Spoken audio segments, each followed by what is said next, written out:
Welcome, everybody, to the Beer Guys Radio Show. Thank you so much for joining us, hanging out for craft beer and conversations, as we do every single week. I am Tim Dennis. Brian Hewitt, how's it going?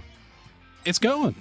It's one of those days where I couldn't get a single thing done because everything got interrupted by something else. You have days like that? Of course. Constant throughout the entire day. Why is it you get less done and you feel more worn out and frustrated at the end of that than any other day? I don't get it. It's the reward system in our brain. When you complete a task, it's a little reward tick in your brain there. And so if you've got stuff to do and stuff keeps you from doing it, you can stay busy and work your tail off all day. But if you didn't check any of those boxes, you feel unaccomplished, Brian. I feel completely unrewarded, and so I'm going to make up for that with beer. With beer. I was going to say that's an easy way. You're like, all right, brain, if you're not going to take care of the reward, then I'll just have to do it myself. Let me do that for you. Absolutely. Absolutely. Y'all, if you are watching us on the live stream, joining us on the live stream, we'd love to hear from you, what you're drinking, any thoughts or comments that you have there. We may be a little slower to respond to comments this week. Nate is out this week, so it's just Brian and I. So, but again, we definitely always love to hear from you and what is going on in your life. Therapy if you want to, beer do that. therapy. Just do whatever you got to do there. But Brian, getting into the beer talk, what are your beers of the week? Yeah, I went with something a little different for my pregame. I got out a can of Deschutes Black Beet Porter, and it's been entirely too long. I love that beer. Just a classic American porter.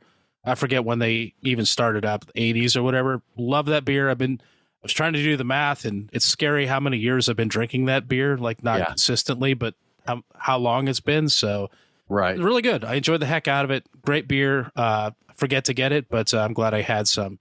Right now, I'm working on Mast Landing and Zool Beer Company. They did a collaboration called Fake Problems, and it's a New England IPA with Nectaron, Citra Cryo, and Citra Extract. And I was trying to figure out what's this about, Fake Problems, because I have a few. I'm sure they're just not really problems, but they irritate me. Like my day today was a fake problem because I'm fully employed and roof over my head and all that, and well fed and well drunk. But basically the tagline in the write up on Untappd said, "Too much delicious juicy goodness. Now that's a fake problem," which seems disappointing, honestly. But yeah, okay. But there you go, fake problem. So yeah, drinking a fake problem. It's good. It's good. And a little bit later with the Patreon folks, the after party, I'm going to get into Sweetwater's new Ice Cold Fatty, which is in there just as a strong lager. It's an 8% lager.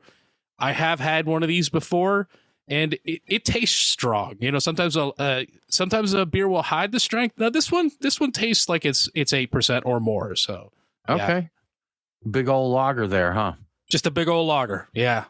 I saw a video, one of those short videos that people do for comedic effect, and it said something about explaining malt liquor to a medieval peasant. And they're like, well, it's a really, really strong beer, and they're like, oh, okay, it must be really expensive. Then he's like, well, actually, it's extremely cheap.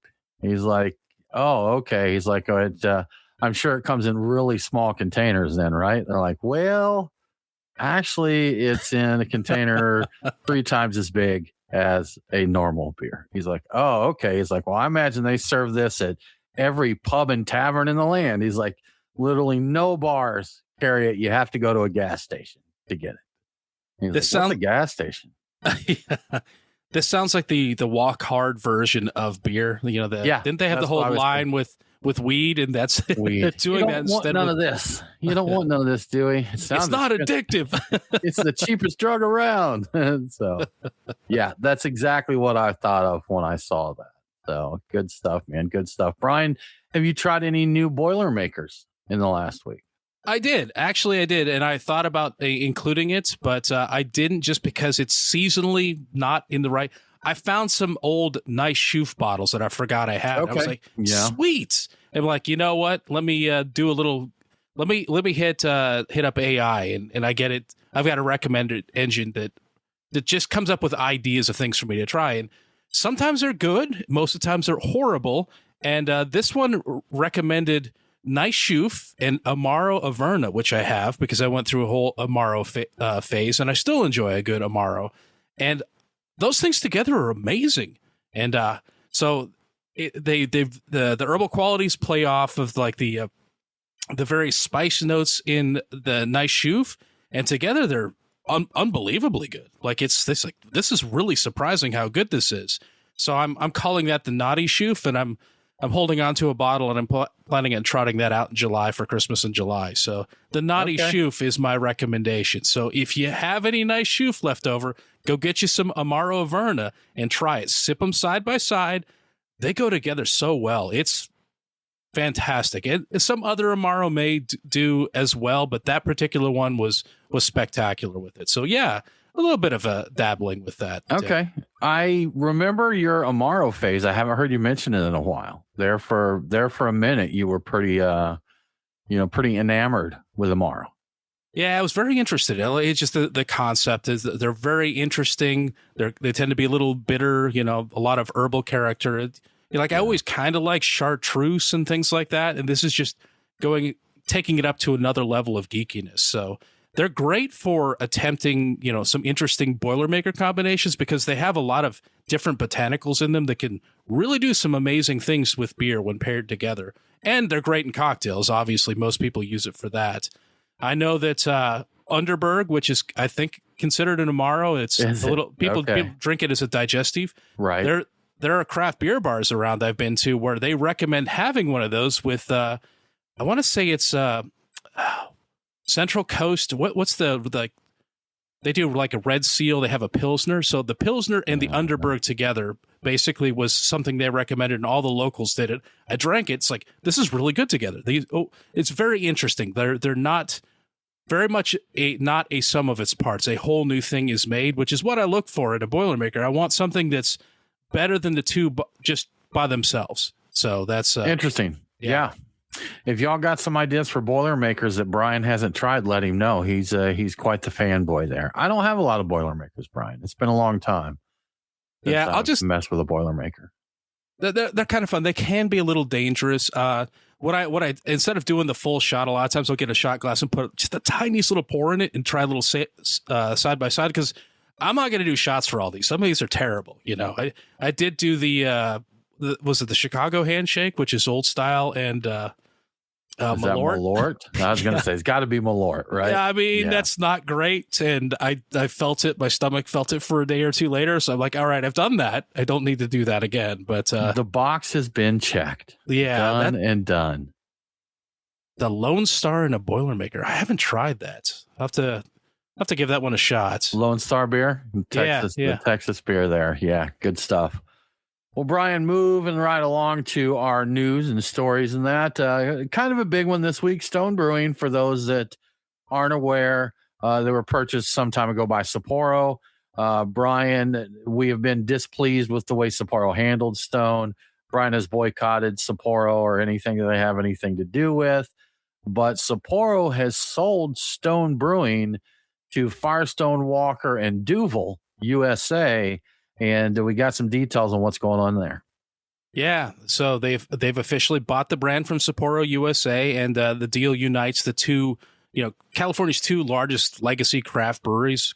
Craft maybe in quotes here at this point in time, but interestingly, both of them were founded in 1996. So that's kind of a neat little factoid there. The leadership at Firestone Walker and Duvel, I want to say Duvel. Aren't looking to reinvent the wheel. They see Stone as a very strong IPA brand, and it will fit perfectly into the Firestone Walker portfolio.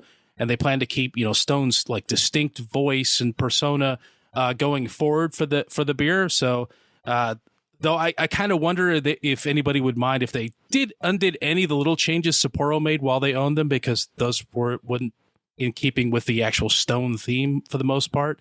But there's going to be an interesting tag team approach to the responsibilities with Stone.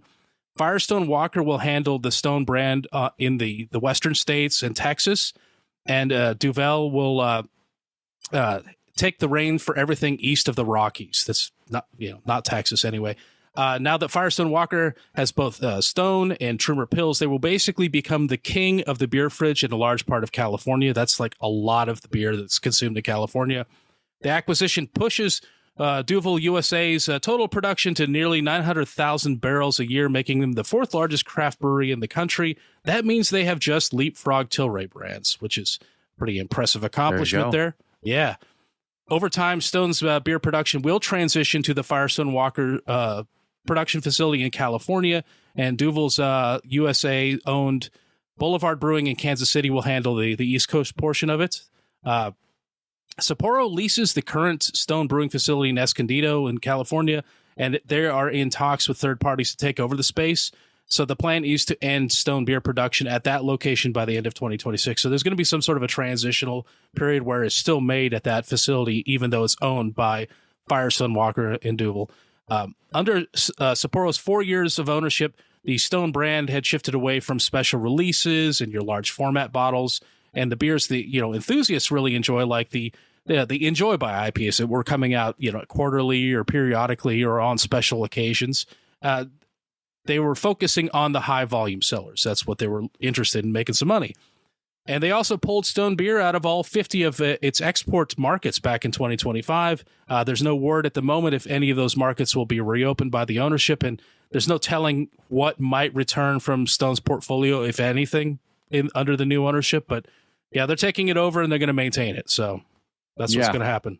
And we did also see that the Richmond brewery, Brian, that Sapporo is keeping that in the deal. So the Stone beers won't be brewed there. And we have seen some commentary from various beer personalities, one being Mitch Steele, who is the former head brewer at Stone, about how that's going to impact the employees that are Stone employees there. Whether they'll stay on with Sapporo and brew beer there, or exactly what's going to go down. The last that I could find looking through social media and various news sites, I didn't see an update on what the intentions were there. Just that Sapporo would keep that brewery in the deal and Stone beers would no longer be brewed there. Yeah, I wouldn't be surprised because their entire focus now is Sapporo, their own stuff. Yeah. They're not interested in anything else. I think Firestone Walker said they are going to try to bring over some of the employees for the production of this, I guess. But I'm also thinking that they're also bringing over Trumer people that just buying that as well. So I don't know how many of these people they can actually bring over, but we'll see. I know there's going to be some redundancies. There's always some people that let go. There's always overlap there. Yeah, that's inevitable, I think. Well, I'm curious to see, what happens with this. I mean, having Firestone Walker and Duvel behind this, I feel a little better than Sapporo. For sure, yeah. But still, man, I just feel like you just never get the personal brand connection when you start lumping all these breweries together. And I can't think of one.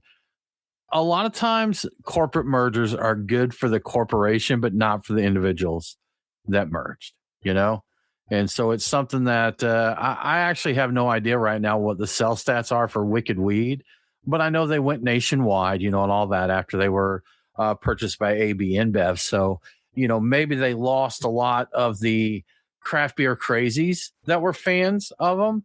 But they may have increased sales, which that's the goal. It's no longer so much about being connected with your community and being an individual brand or a place where, people come together and such.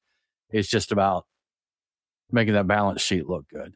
I think their sales definitely went up, but it was only their IPA, and I forget what their IPA line is. That's a big seller under that portfolio. So that I know that sells well. I think all the stuff that they were really known for originally by all the people that loved them back before they sold out was the sour stuff. The Angel series and all of that. Yeah, I don't know if that might. I don't even know if they still do those. Yeah, I mean, maybe they do like at the Asheville location. Maybe they still, do them there for the locals or whatever. But those release days were big days. I mean, like we traveled up for a couple of them from Atlanta when they were releasing the various Angel beers. But yeah, that's not exactly, the sour beer scene in general is not what it was 10 years ago or what have you. And then it sure is not a mass market item there. So, but before we switch topics though, did you kind of see that there was a bit of a shot fired at old Greg from Stone in Mitch's thing? It seemed like maybe I misread it. See, maybe I misread it. It looked like a shot was fired. So I don't think so. I don't think so. I think he was just saying, and y'all, sorry, we can't quote the exact thing, but Mitch Steele, who we're friends with on Facebook, we saw his post just talking about things. And he talked about the fact that that Greg had said he was never going to sell out, but he said you get to a point to where, do I sell out or do I go down with the ship kind of thing? So I read it more as kind of defending him, as being like, yeah, he said he'd never sell out, but you get to a point to where it's like either do this or it's going to cost a lot of people their jobs. Then you have to go back on your word, because I'm sure when he said he would never sell out, we didn't see an end to things. It was everything was booming then. He opened the brewery in Germany, and we know we know how that went and everything. So the industry just changed. Things changed. So the old adage, man, you never say never, because you just don't know what tomorrow's going to hold. And we've seen way too many breweries close down. We just had recently a craft beer bar, growler shop, cigar shop in our area closed down. And I think that's more of a sign of the times than some of these breweries closing, Brian. And the reason I say this is the area they were in kind of the northeast far suburbs of Atlanta, the outskirts of the northeast Atlanta metro area. And there was really nothing else like them around there. So the fact that the destination there, I mean, fantastic beer selection. They hosted Beer Fest. Beer Guys Radio's first remote event was at one of their beer festivals, Tiny Palooza. They had there. So that was our very first beer fest way back in 2016, a decade ago. So to see a place like that close, that's really, they're an excellent beer bar, and they were the destination in that area. I mean, it just really kind of puts a nail in the situation of the industry right now. Yeah, and that might have also been one of the first times I ever co-hosted too, because I think I ended up co-hosting a show with Aaron of all people. Yeah, that would have not been that when Aaron and I were there, but you may have went, because we did that for a few years. We did their event for a few years, so that may have been, another one you came around for. But that first Tiny Palooza, that was Aaron and I. We actually did live radio broadcast, and if you have never don't know anything about radio, I mean, you have to have this special box that connects to a special cellular signal and all this. And to do a live radio remote was kind of interesting. I'd definitely never done anything like that before. So that was, and I was nervous, Brian, because before we were always recorded. We weren't a live show. So, we could edit there. I was 3 months into my radio quote unquote career. I remember that. And out there live remote. So it was fun though. Good times. So good times. Thank you, Lincoln Fill Station, for the many years of service to the Atlanta craft beer community. It was a good think they closed sometime in May, so there might be a little time good left. Point. Yeah, I don't want to. Yeah, for those listening to this, they're still open right now. They have announced that they're closing. And they would probably appreciate you going out and having a few beers and saying thanks, for all the good times. So go visit them if you're in the area. Definitely. Brian, again, we've talked about the Lazarus move from some breweries or different businesses. It's not one that's pulled off often, but we have heard that 21st Amendment is going to pull a little Lazarus on us, that Evil Genius has acquired the brand and is going to get back to brewing. I didn't actually see it, but apparently they teased it on Instagram where there's a can of 21st Amendment with a hand coming out of the earth or something like that. Lazarus. With nothing. Which I think is funny. Like a little Lazarus or zombie. I don't know which is scarier, but. Well, Lazarus is, I mean, let's be honest. He's a zombie, right? That's a fair point, but I don't think he went around trying to eat brains. But we don't know that. They probably didn't document that.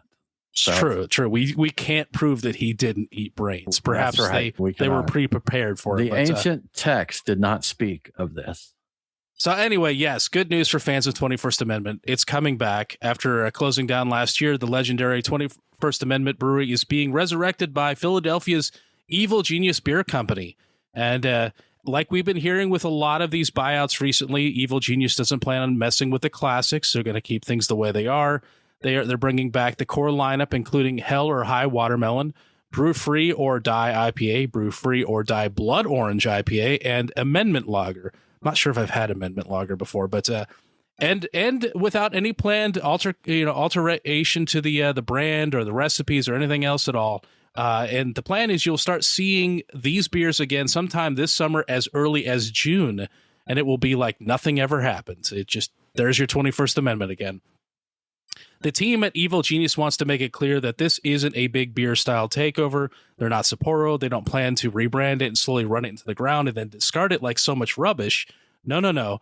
This is about real craft beer lovers helping ensure the future of a beloved brand. It seems a little strange if you think about it for a brewery on the East Coast to buy a brewery from California, from San Francisco, but it actually makes some sense in this case. Pennsylvania was 21st Amendment's second largest market after California, which surprises me. I don't know if you knew that, Tim. I did not. No. And the Evil Genius has a network in place that can get 21st Amendment beers back in coolers coast to coast by this summer. I should point out that the sale of 21st Amendment only includes the intellectual property and the beer recipes. The California production facility was sold separately, so that will not be coming back, but the beer will be. So I'm not 100% sure how they're going to produce the volume required by that. I don't know how big Evil Genius is. I did see some mention of some contract brewing that may be in place for this, but I don't have specifics on that. The volume required by what, Brian? To produce like coast to coast 21st Amendment, get that out there in all of these different markets. I don't know if I wrote down all the markets. I don't think it'll be returning down here to the South, but there's a lot of markets it's going to that'll be available around the country. Well, I didn't know, and Brian, I don't know what it costs to buy a brewery's, recipes and IP there. It may not be ridiculously expensive, but I was surprised. Evil Genius. I mean, I've heard of Evil Genius, of course, but I didn't realize they, were large enough to do something like that. And like you said, bring a beer back coast to coast. So we'll see.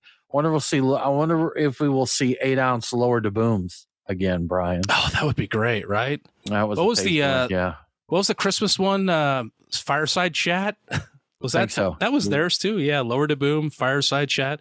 It'd be great. I'd love to see those. They can come back. They own those, so there's nothing saying they couldn't. And what were they? 8-ounce skinny cans? Is that what it was? The little shorty cans. Yeah. Little cool. Thin short cans. Right. Yeah. Yeah. It would be cool to see those come back. That would be fun, Brian. You know what? We're talking about all this stuff. Like we've talked about Anchor coming back and Dreaming of Christmas Ale returning and all that. There's a lot of talk out there. I want to see some action on this stuff happen for sure. Yeah, it's a little less conversation, a little more action. That's right. A little less talk and a lot more action, as the song says, Brian. That's right. That's right. Well, man, moving along here. Gas prices. I think I paid, if I remember the last time I went to the pump and filled up, I think it was $132 a gallon was what I remember seeing there. So, is that what? Yeah, at least, Brian. So quite expensive, which was not good for my pocket there, filling up the truck. But they're saying higher beer prices may actually be good for beer. How in the world is that working? Yeah, surely this can't be true. And speaking of the gas prices, to save my own sanity and angst and all that, I don't look at that. I said the price is the price. I need this gas. But anyway, yeah, that's just how I get by with this stuff. So yes, most people think that when gas prices go up, beer sales must go down because we're all broke. We're spending all this money. That kind of makes sense, right? But the data seems to indicate the opposite. Higher gas prices are actually positively correlated with more beer consumption. Or so says the National Beer Wholesalers Association's chief economist. The logic goes a little something like this. When the cost of living, like gas and essentials, spike, the first thing we cut is expensive trips to bars and restaurants, that kind of thing, which sounds like it's really bad for beer sales. But hold on, consumers end up taking that money to the grocery store where they buy more beer than they would have bought in the bar because it's less expensive to buy the beer there. For example, they probably get a 6-pack instead of a few pints. That's bad for the bar, but that's actually good for the brewery. Despite all the talk about the tough economy, the first quarter of 2026 saw retailers spend $15.3 billion on beer, and that's actually up about $100 million compared to the same time last year. And speaking of bars and restaurants, the draft beer is actually stealing the spotlight back from cans and bottles. I guess cans and bottles were doing really well in bars and restaurants before now. So keg sales alone jumped up by $129 million in the first quarter. So you may still see empty tap handles, though, because bars are getting smarter about what they put on. They would rather have 5 taps that sell fast than 10 or 15 that move more slowly and get stale. Unfortunately, that often means craft options get cut to focus on macro performers like Michelob Ultra and Modelo. So if there's a craft beer bar you love that has good stuff on tap, you need to get out there and support them if you can, because that is not where things are going right now. That's becoming a rarity, as we just talked about with Lincoln Fill Station closing. We needed to get out there and support them. We did not, and unfortunately they closed. So terrible, Brian. We need some more data points on this cost of gas beer sales thing. Maybe Doritos. Get Doritos on there. See, did Doritos sales go up? Because if you're taking more money to the grocery store, you're getting beer. You're going to need something snacky there. Pretzel sales. What's going on with pretzel sales and beer sales or Doritos? See if we can get some other points to validate this. I wonder if this hurts the chicken wing index, because you usually get the chicken wings when you're going out. So if you're not going out, but they're cheaper, and sometimes people get those delivered. So maybe the chicken wing index doesn't get hurt as much as before. That's what I was thinking, Brian. And my thought process there was just what you said. Wings are something you normally get to go out. And yes, you can get them delivered or make them on your own. But I feel like that is too laborious. Or if you're going to get delivery, that's just as expensive as going out anymore. You got to tip your DoorDash guy. You got to do this and that. So yeah, my thinking is maybe snacky stuff would see an increase, but not so much stuff you have to cook your own. But hang on, doesn't Publix do a pretty decent chicken wing? They do. Maybe so, Brian. Maybe so. Yeah. Maybe people are just grabbing a box of wings at the grocery store, the pre-made ones there. It's all interesting to look at the data, see how much of this is impacted. Well, Brian, beer pouring, we talked about it all the way. We ponder a good amount about the proper way to pour a beer. We've talked about the proper amount of head on a beer, your slow pour, the angle, everything. Probably no shock to anybody here, but the Japanese have their own beer pouring technique. And it's different, Brian. They call this the Japanese sharp pour, but apparently that's coming to U.S. tap rooms as well. Yeah, and I wonder if they probably don't call it the Japanese sharp pour over in Japan. They probably just call it the sharp pour, or maybe. The pour. Yeah, just the beer pour. Pour me a beer. So yeah, move over. Foamy Czech Beer Pours is a hot new beer pour in town, and it kind of looks like a mistake when you see it happening. Looks like somebody's lazy or not paying attention.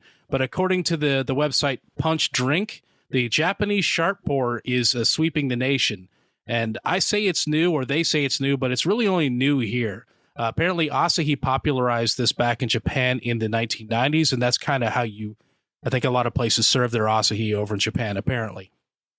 Anyway, a telltale sign, or the telltale sign that you're witnessing a Japanese sharp pour is your bartender overfilling your beer glass and scraping off the top, and maybe overfilling it for a lot longer than you expect. Like, hey, buddy, you're wasting beer over there. So the goal here is to get a specific golden ratio of 70% liquid beer to 30% foam. They basically pour until they get that golden ratio, and then they clean it up by scraping the top and cleaning the sides of the glass, presumably. So the pour technique is actually kind of the opposite of the popular Czech style pour. Instead of the, like a foam first and then beer type of approach, this is beer first and then foam. The point of the 30% head is to act like a lid to keep the beer colder and actually retain more of the beer's carbonation in the solution itself.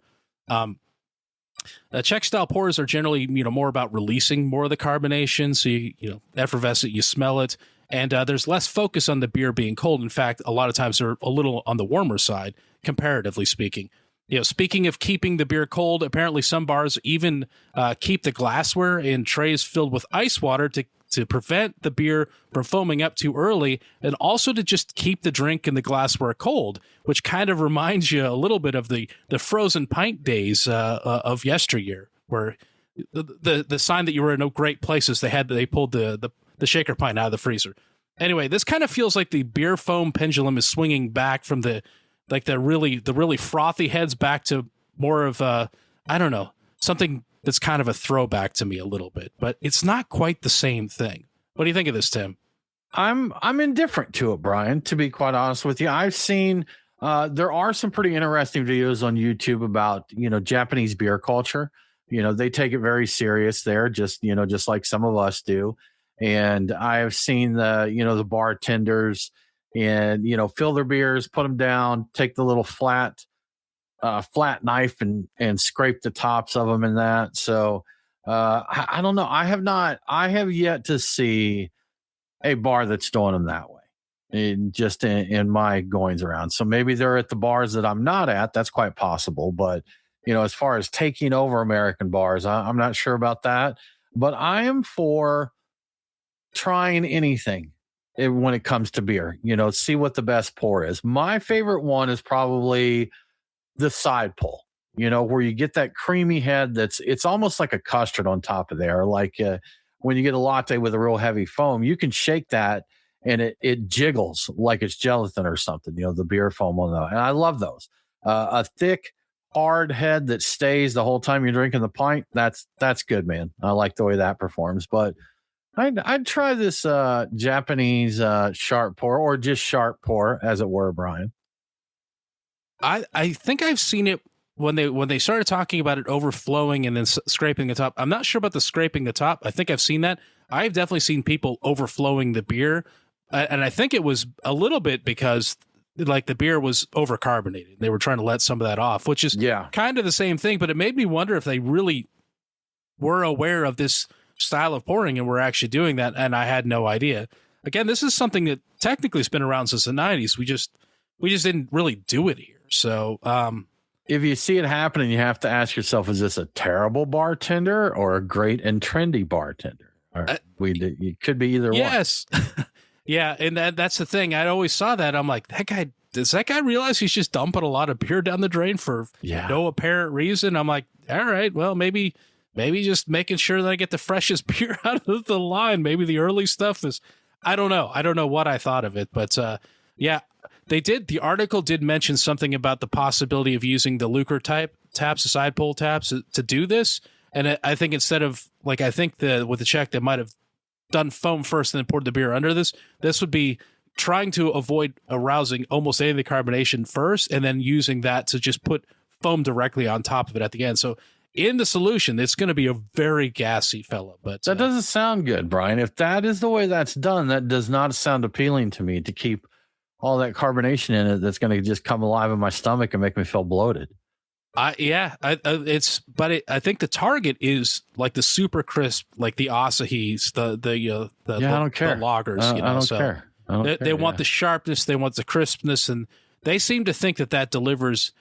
They seem to think that delivers the flavor. I have always thought that the more of the carbonation you release, the more aroma and also flavor you're going to get as you drink the beer. Brian. Yeah. It's about balance. I mean, if there's all the carbonation is stuck in there, I mean, we've experimented with us. We've done field testing on this where you get a beer that's poured and it doesn't have enough of a head on it.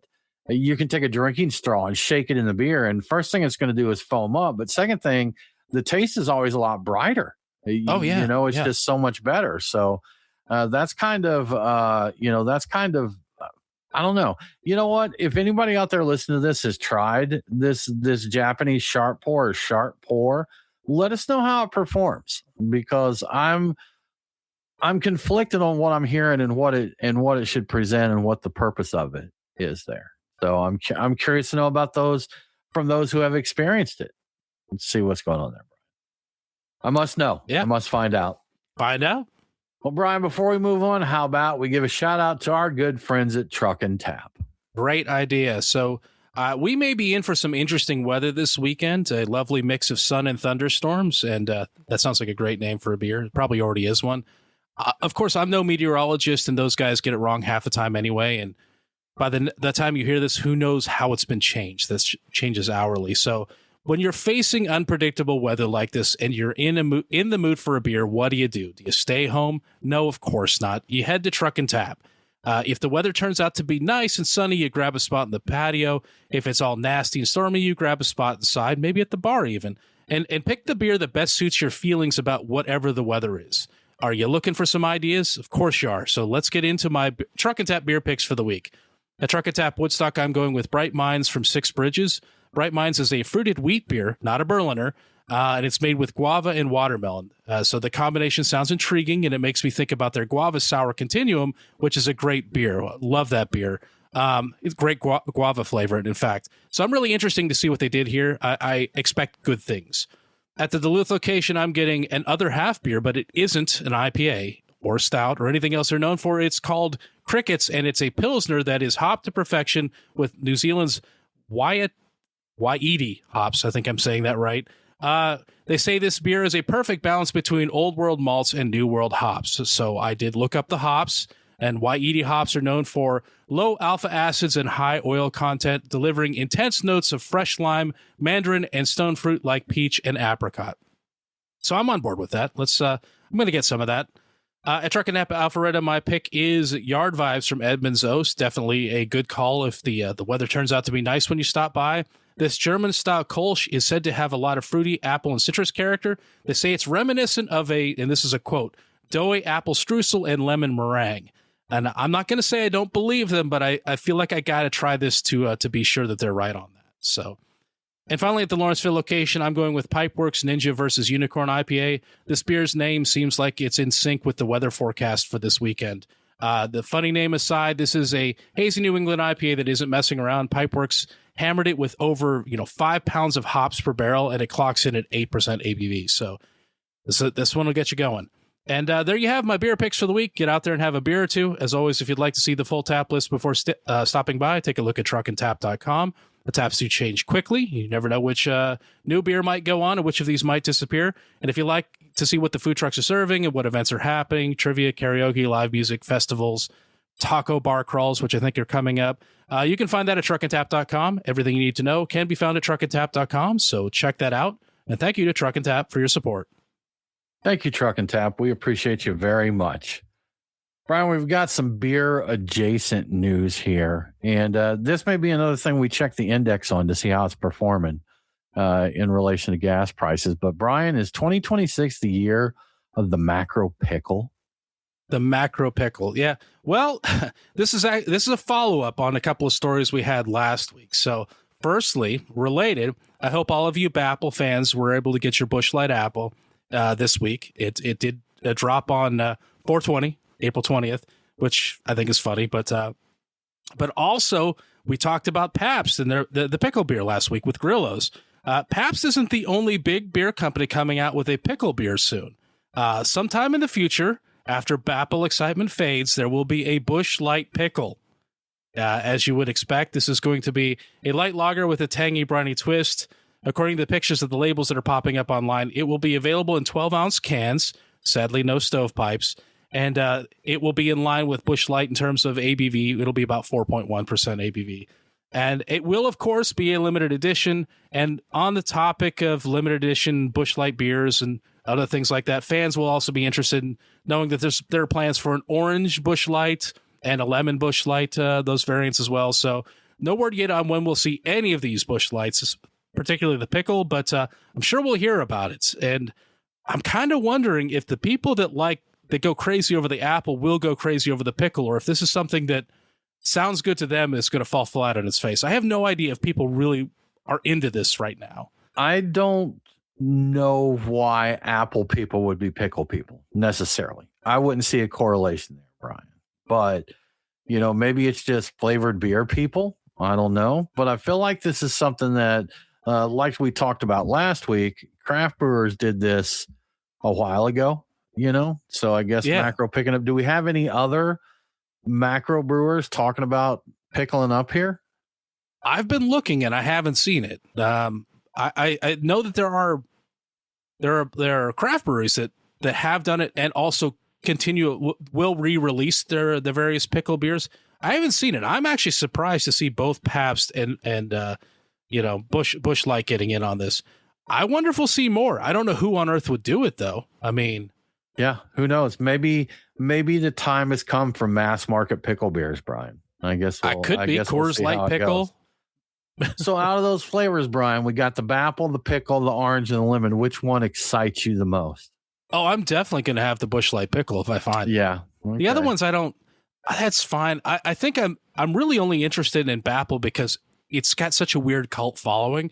If it wasn't so, incredibly popular with people for some reason, I don't think I would pay it any mind because I'm not a huge cider fan. I think ciders are great. Apple is fine. I would drink it maybe.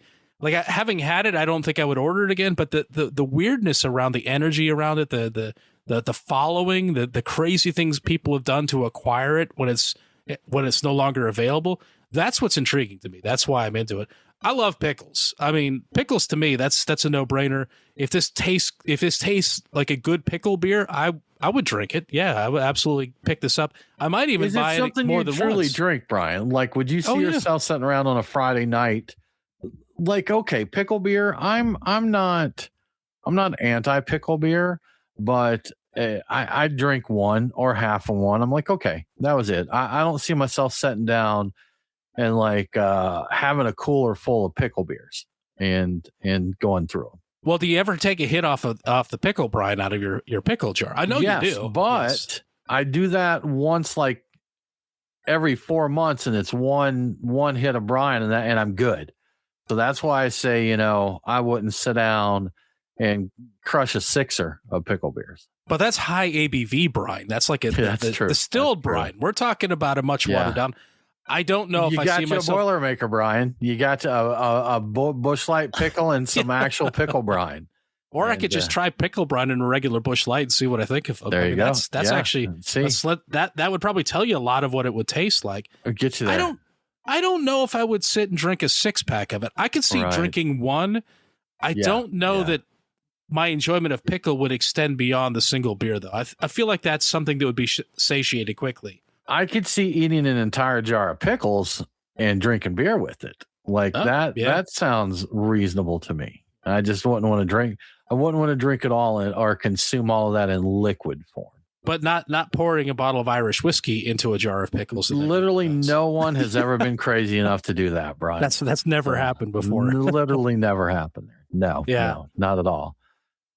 Brian, Mitch, the comedian, I can't believe Mitch Hedberg had a joke talking about like buying a donut, and they asked him about getting a receipt, and he essentially said, "We do not need to bring paper into this transaction." Yes. So, mildly related there, archaeologists have discovered the world's oldest beer receipt. Do you get receipts at the bar, Brian? When you go, do you need a receipt? No, I don't typically. There was a point in time where I ran a business that I would take people out and occasionally have entertainment type of things, but for the most part, no, I don't. There's no reason to bring paper into it. I typically throw it out, and the only time I'll take a receipt, I heard this somewhere, and it is probably tinfoil hat material, is if you sign a receipt, you always take the original with the itemized and your copy of it, so you have proof that if anybody ever like wrote in extra numbers, it's wonky with it. That's not that's not at all what happened. So you have proof of it. Honestly, if that did happen, you'd never have those receipts. You would just never do it. That's my thinking is like, okay, you know what? Yes, I know this stuff does happen. I'm aware this stuff does happen, but what's the likelihood of me having a stack of receipts for when I finally discover that 6 months ago or whatever? I guess maybe purge it monthly or something. Be like, okay, all these cleared properly. We're good. I can get rid of these beer receipts. So. That seems like so much work. Doesn't it though? Yeah, my thought is I'd rather get scammed than go through all of that. Right? So. It's probably cheaper. Right. My thought is by taking that, I mean, it's not really a thought. It's kind of a hunch. If I take both of those, it makes me look like the person that might be uptight enough to check on that, and that makes it less likely to happen to me. They're prevention. Like, okay. Yeah, this guy's a little uptight. He might actually catch this. I'm like, I won't, but if I make you think I might, then you won't do it, and then you can go victimize somebody else, and I get off scot-free. So there you go, Brian. That's my thinking. It's a little bit of lazy prevention here. That's what big brain move. Yeah, absolutely. But anyway, beer receipts, right? Beer receipts, yes. Go right ahead, sir. So Danish researchers have discovered the world's oldest beer tab inscribed on a 4,000-year-old clay tablet. So the tablet itself is not technically the new discovery. That was already part of a collection at the National Museum of Denmark. The discovery was figuring out what was actually on that that tablet, and there was I think there's some witchcraft spells or something like that. There's some other occult-ish type of stuff on there, but involved in that was a beer receipt. So researchers deciphered the tablet. They found it contained a record of beer that was purchased in the ancient city of Umma, which is in southern Iraq. The receipt indicates that 16 liters of high-quality beer and 55 liters of ordinary beer were purchased from a man named Ayali. So we've got the name of the guy who sold the beer. The beer was apparently intended to be split amongst a coalition of workers, so this may have been the ancient equivalent of an office party, but in reality, the beer those days was probably an important source of nutrition and would have been an integral part of how these people lived and how they sustained themselves. So it may have just simply been a form of payment for their work. These ancient beers would have been considerably different than what we think of as beer today. It was likely made with fermented bread, honey, or dates, or some combination of these ingredients. It would not have included hops. It might have been pretty hazy, though. It wouldn't have been particularly delicious. It was described as milky, thick like porridge, and tasting like sour, tangy, wet clay. Delightful. Wow. Yeah. Can't wait. Yeah, so delicious. And you probably would have sipped it through some kind of a straw, probably to not wind up with all that stuff in your teeth. But the ABV would have been anywhere from a mild 3.5% on up to a possible maximum of 6.5%. So they might have actually been getting a little lit off of some of this. It's not really known, but there you have it. 4,000-year-old beer receipt. And we even know the name of the guy who sold it or the store that they bought it from. So yeah, good stuff. So Brian, we've got a question here from our stream from PFC Ardo Melnikov. Hope I said that correctly. But Brian, what boilermaker would you make with this ancient beer? Milky, thick like porridge, tasting like sour, tangy, wet clay. That sounds like it's asking for Malort. Yeah, you know what? Actually, they would be complimentary. It's like the one smells like burning hair and trash. So and what if you went for contrasting, Brian? I was thinking you might want the proof, like if you something high proof. So I'm thinking a Rittenhouse Rye is one of the first things I like to try with these because that's a regularly available spirit, high proof. I like rye. It's got a little bit of sweetness to it, so maybe that would help. Also thinking, I don't know. I thought about bourbon as a possible thing. Okay. Possibly rum. I don't know. Yeah, honey, dates, bread, sour. So those flavors there. You know what? Okay, I actually have an honest one. We were talking about it, Brian. I think last week you and I. It goes well with a cigar. The honey liqueur. Oh, Drambuie. Yeah, Drambuie. That's not a bad idea. Yeah. There's Drambuie. There's what's the orange one that I had that with an IPA, like Cointreau or something along those lines. Yeah, and I always not triple sec Cointreau, Grand Marnier. Yeah. Honestly, maybe the citrusiness would have helped with this, so maybe I'd go Grand Marnier. Just pour a bunch of that in there. Maybe if you mix enough into it, it'll be great. It'll be just a milky bowl of Grand Marnier. That sounds like a good idea. Or a thickened Malort, Brian. Remember thick Malort there? Thick Malort. Thick. Yeah, that could be great stuff. Crazy stuff. We all thank you so much for hanging out with us. That about wraps up our show for this week. As always, if you enjoy what we're doing, we would very much appreciate if you would follow us on the socials. Brian's pretty active on Twitter. I think that's our most active social account there, and we are on Facebook as well. Tell a friend to listen to the show. Tell a friend to subscribe. Force them to subscribe. Threaten them that if they don't subscribe, you won't be friends with them anymore. We support all of these behaviors there. And if you really dig us, we'd love it if you go to patreon.com/beerguys. I think $5 is where our support starts there, Brian. We'll get you some cool stuff. We'll get you into our Discord server. We'll send you out some cool swag. Speaking of the Discord server, at the end of the show, we will give you a link. If you're one of our Patreon supporters, you can join us for the after party, and we would love to have you here. But Brian, with all of that said, we hope that you all have a really good week, and don't forget to drink local. Cheers.